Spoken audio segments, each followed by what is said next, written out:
বিসমিল্লাহির রহমানির রহিম। প্রিয় দেশবাসী, আসসালামু আলাইকুম। গণহত্যাকারী হাসিনার পলায়নের মধ্যে দিয়ে 15 বছরের ফ্যাসিবাদী শাসনের অবসানের পথ উন্মুক্ত হয়েছে। তাই দেশে জবাবদিহিমূলক গণতন্ত্র প্রতিষ্ঠার এখনই শ্রেষ্ঠ সময়। লাঞ্ছিত, বঞ্চিত, অধিকারহারা মানুষ একটি স্বাধীন, নিরাপদ এবং মর্যাদাকর জীবনের প্রত্যাশায় উন্মুখ হয়ে রয়েছেন। জনপ্রত্যাশা পূরণের জন্য একটি নিরাপদ এবং মানবিক বাংলাদেশ গড়ার এখনই শ্রেষ্ঠ সময়। ফ্যাসিবাদী শাসনের অবসান ঘটিয়ে দেশের গণতন্ত্র, মানবাধিকার, ভোটের অধিকার প্রতিষ্ঠার জন্য গত 15 বছর ধরে গণতান্ত্রিকামী মানুষ আন্দোলন সংগ্রাম অব্যাহত রেখেছিলেন। আন্দোলন করার সময়, আন্দোলনরত অবস্থায় এই সময় অসংখ্য মানুষ গুম হয়েছেন, অসংখ্য মানুষ হয়েছেন খুন, অপহৃত হয়েছেন বহু মানুষ, অনেকে চিরতরে হয়েছেন পঙ্গু। আন্দোলন সংগ্রামের ধারাবাহিকতায় শেষ পর্যন্ত ছাত্র জনতার ঐতিহাসিক গণ অভ্যুত্থানে গণহত্যাকারী হাসিনা দেশ ছেড়ে পালিয়ে যেতে বাধ্য হয়েছে।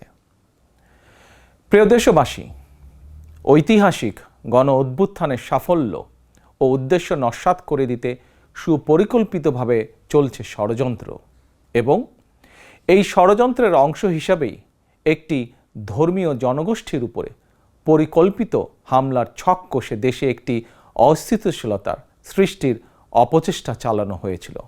তবে হাসিনা পতন আন্দোলনের পক্ষের শক্তি এবং অন্তর্বর্তী সরকারের সময়োচিত পদক্ষেপের কারণে বিতাড়িত অপশক্তির পরিস্থিতির অবনতি ঘটাতে ব্যর্থ হয়েছে।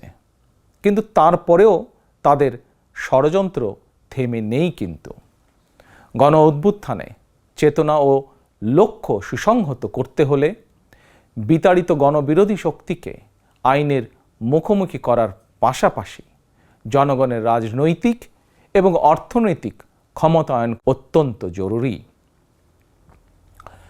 জনগণের রাজনৈতিক ক্ষমতায়নের প্রধান হাতিয়ার হচ্ছে প্রতিটি নাগরিকের ভোট প্রয়োগের অধিকারকে নিশ্চিত করা যে কোনো মূল্যে। প্রিয় দেশবাসী, ক্ষমতার পরিবর্তন মানেই আমার কাছে শুধু রাষ্ট্র ক্ষমতার হাতবোতল নয়। ক্ষমতার পরিবর্তন মানে রাষ্ট্র এবং রাজনীতির গুণগত পরিবর্তন। জনগণের রাজনৈতিক এবং অর্থনৈতিক ক্ষমতায়ন নিশ্চিত করা না গেলে রাষ্ট্র এবং রাজনীতির কাঙ্ক্ষিত গুণগত পরিবর্তন সম্ভব নয়। কাঙ্ক্ষিত রাষ্ট্র সংস্কারে জনগণের আকাঙ্ক্ষা নিশ্চিত করতে হলে অবশ্যই গণতান্ত্রিক বিধি ব্যবস্থাকে টেকসই করতে হলে জনগণের ভোটে জনগণের কাছে জবাবদিহিমূলক সরকার প্রতিষ্ঠা করতেই হবে। বাংলাদেশের পক্ষের শক্তির কাছে, গণতান্ত্রিক শক্তির কাছে আমার বিনীত আহ্বান, আপনারা পরাজিত অপশক্তির পাতা ফাঁদে পা দেবেন না। ছাত্র জনতার গণ অভ্যুত্থানকে চূড়ান্ত সফলতায় নিতে হলে কেউ দখলদারিত্বে লিপ্ত হবেন না, দখলদারিত্বে সহায়তা করবেন না, কেউ দয়া করে দুর্বলের উপর আঘাত হানবেন না, কেউ দয়া করে নিজেদের হাতে আইন তুলে নেবেন না। প্রতিশোধ, প্রতিহিংসা নয়। আসুন কার্যকর রাষ্ট্র সংস্কার নিশ্চিত করতে তারুণ্যের কাঙ্ক্ষিত একটি বৈষম্যহীন গণতান্ত্রিক রাষ্ট্র নির্মাণ করতে আমরা প্রত্যেকেই যিনি যার অবস্থান থেকে আরও দায়িত্বশীলতার পরিচয় দেই। প্রিয় দেশবাসী, ভাই ও বোনেরা, ছাত্র জনতার গণ অভ্যুত্থানে বিশ্ববিদ্যালয়ের ছাত্র শহীদ আবু সাইদ, মাহফুজুর রহমান মুগ্ধ, কলেজ ছাত্র ওয়াসিম আকরাম, মাদ্রাসা ছাত্র আবদুল্লাহ আল মামুন, স্কুল ছাত্র রিফাত হোসেন, 60 বছর বয়সী একজন মা মায়া ইসলাম, 6 বছর বয়সী শিশু রিয়া গোপ, কিশোরী ছাত্রী নাইমা সুলতানা, কুমিল্লার আইনজীবী আবুল কালাম, চুয়াডাঙ্গার রাজমিস্ত্রি উজ্জ্বল হোসেন, নোয়াখালীর দোকান কর্মচারী আসিফ, বরগুনার ওষুধ কোম্পানির সেলসম্যান আল আমিনের মতন বিভিন্ন শ্রেণী পেশার হাজারো মানুষ শহীদ হয়েছেন। অসংখ্য মানুষ দেশের বিভিন্ন হাসপাতালে চিকিৎসাধীন রয়েছেন। পাবনার গাড়ি চালক আরাফাত হোসেন, মিরপুরে গুলিবিদ্ধ 22 বছর বয়সী মুস্তাকিম, দোকান কর্মচারী আতিকুল, অষ্টম শ্রেণীর শিক্ষার্থী তামিমের মতন অনেকের, বহু মানুষের হাত কিংবা পা কেটে ফেলতে হয়েছে। শত শত মানুষ দৃষ্টিশক্তি হারিয়ে ফেলেছেন, অন্ধ হয়ে গিয়েছেন চিরতরে, পঙ্গু হয়েছেন শত শত মানুষ চিরতরে। অসংখ্য প্রাণের বিনিময় 5ই আগস্ট অর্জিত স্বাধীনতায় গণতান্ত্রিকামী মানুষ আরও একবার স্বাধীনতার স্বাদ উপভোগ করলেও হাসিনা পতন আন্দোলনে যেসব পরিবার তাদের সন্তান স্বজনকে হারিয়েছেন কিংবা আহতদের চিকিৎসা করাতে গিয়ে যেসব পরিবারে অসহনীয় দুর্দশা নেমে এসেছে, সেসব বীর সন্তানদের ঘরে মুক্তির স্বাদের সেই ছোঁয়া এখনো লাগেনি। প্রিয় দেশবাসী, গণ অভ্যুত্থানে যারা হতাহত হয়েছেন তাদের তালিকা তৈরি করে প্রয়োজনীয় সহায়তার লক্ষ্যে অন্তর্বর্তীকালীন সরকার ইতিমধ্যেই নানা উদ্যোগ গ্রহণ করেছেন। এটি অবশ্যই একটি ইতিবাচক পদক্ষেপ।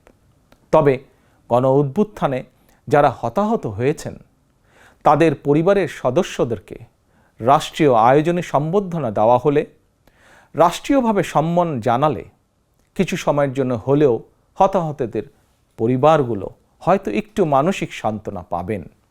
এ ধরনের উদ্যোগ গণ অভ্যুত্থানে চেতনাকে আরও শানিত করবে বলে আমার বিশ্বাস।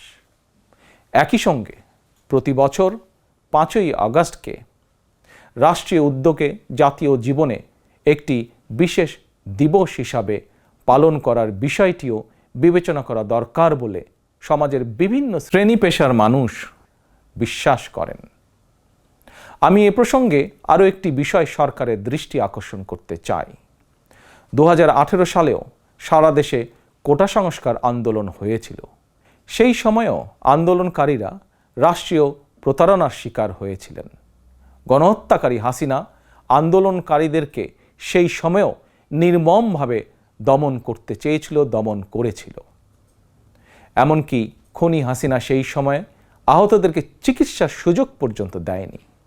সুতরাং দেরিতে হলেও 2018 সালের হতাহত কোটা সংস্কার আন্দোলনকারীদের বর্তমানে রাষ্ট্র কিভাবে সহায়তা করতে পারে সেটিও বিবেচনায় নেওয়া দরকার বলে আমি মনে করি। আমি বিশ্বাস করি তারুণ্যের শক্তি, তারুণ্যের আকাঙ্ক্ষাকে উপেক্ষা করে কখনোই একটি রাষ্ট্র ও সরকার অভীষ্ট লক্ষ্যে পৌঁছতে পারে না। প্রিয় দেশবাসী, এবার আমি বিশেষ করে প্রিন্ট এবং ইলেকট্রনিক মিডিয়ার সংশ্লিষ্টদের দৃষ্টি আকর্ষণ করে দুটি কথা বলতে চাই। গণহত্যাকারী হাসিনা সারা দেশের সংবাদপত্রের স্বাধীনতা কেড়ে নিয়েছিল। সংবাদপত্রের স্বাধীনতা হরণকারী হাসিনা পালিয়েছে জনগণের অভ্যুত্থানে। জনগণের প্রত্যাশা, আপনারা আপনাদের যার যার সংবাদপত্রে নির্ভয়ে এই শব্দটি লিখবেন, হাসিনা পালিয়েছে। হাসিনা পালিয়েছে শব্দটির পরিবর্তে কোনো গণমাধ্যম যদি ভিন্ন শব্দ প্রয়োগের অপকৌশল নেন, সেটি জনগণের কাছে আপনাদের বিবেকের স্বাধীনতাকেই প্রশ্নবিদ্ধ করবে। আপনাদের প্রতি আমার বিনীত আহ্বান, গত 15 বছরে যেই সকল পরিবারের মানুষগুলো গুম, খুন, অপহরণের শিকার হয়েছেন, ছাত্র জনতার বিপ্লবে হাজারো মানুষ যারা শহীদ হয়েছেন, আহত হয়েছেন, তাদের এবং তাদের পরিবারের দুঃখ দুর্দশার কথাগুলো আপনারা আপনাদের সংবাদ মাধ্যমে তুলে ধরবেন। সাগররুনি হত্যা মামলার তদন্ত এক যুগেও কেন শেষ হলো না, সেই প্রশ্ন আপনারা আপনাদের মাধ্যমে তুলে ধরবেন। জনগণ আপনাদের কাছ থেকে আয়নাঘর নিয়ে অনুসন্ধানী রিপোর্ট দেখতে চায়। হাসিনা দেশটাকে লুটেরার রাষ্ট্রে পরিণত করেছিল। জনগণ দুর্নীতির সেই সব চিত্র প্রতিদিন আপনাদের সংবাদপত্রে, গণমাধ্যমগুলোতে দেখতে চায়। গণহত্যাকারী খুনি হাসিনা প্রতিবার কিভাবে জনগণের ভোটকে ডাকাতি করে নিয়ে গিয়েছিল, গণমাধ্যমে প্রতিদিন সেই সব চিত্র তুলে ধরে বিশেষ অনুষ্ঠান প্রচারের আহ্বান জানাই আপনাদেরকে। গণমাধ্যমে হাসিনার অপকর্ম ফ্রেমবন্দি থাকলে ভবিষ্যতে আর কেউ হাসিনার মতন ভোট ডাকাতি, গণহত্যায় লিপ্ত হতে সাহস করবে না, যা বাংলাদেশের ভবিষ্যৎ গণতন্ত্রের ভিতকে মজবুত করবে এবং ক্ষমতাসীনদেরকে স্বৈরাচারী আচরণ থেকে বিরত থাকতেও বাধ্য করবে। এবার আমি সারা দেশে বিএনপি এবং এর অঙ্গ ও সহযোগী সংগঠনের সর্বস্তরের নেতা, কর্মী, সমর্থক, শুভাকাঙ্ক্ষীদের প্রতি আহ্বান জানিয়ে বলতে চাই, রাষ্ট্র সংস্কারের পথ ধরে অন্তর্বর্তীকালীন সরকার যথাসময়ে জাতীয় নির্বাচনের তারিখ ঘোষণা করবে। সেই নির্বাচনে জনগণের রায় পেতে জনগণের মন জয় করুন। জনগণের বিশ্বাস, আস্থা এবং ভালোবাসা অর্জন করুন। জনগণের সুখে দুঃখে জনগণের সঙ্গে থাকুন, পাশে থাকুন, জনগণকে সঙ্গে রাখুন। ধর্ম, বর্ণ পরিচয়ের কারণে কেউ যাতে অনিরাপদ বোধ না করেন, দায়িত্বশীল এবং জনপ্রিয় দল বিএনপির একজন নেতা, কর্মী, সমর্থক হিসাবে সেটি আপনাদেরকে নিশ্চিত করতে হবে। সেটিকে নিশ্চিত করুন আপনারা। পরিশেষে আমি আরও একটি বিষয় উল্লেখ করতে চাই। গণহত্যাকারী হাসিনা পতনের আন্দোলনে দেশে ছাত্র জনতার পাশাপাশি প্রবাসী বাংলাদেশিরাও বিশেষ অবদান রেখেছেন।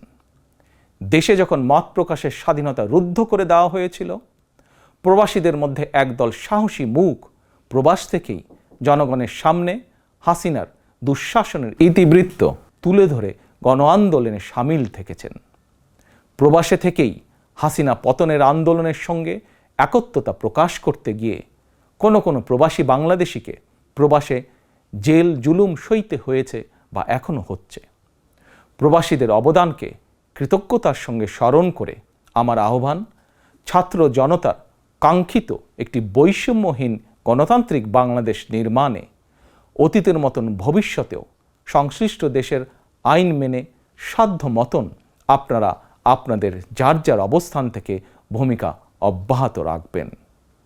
দেশে প্রবাসে সকলকে ধন্যবাদ জানিয়ে আমার বক্তব্য শেষ করছি। আল্লাহ হাফেজ। বাংলাদেশ জিন্দাবাদ। বাংলাদেশ জাতীয়তাবাদী দল জিন্দাবাদ।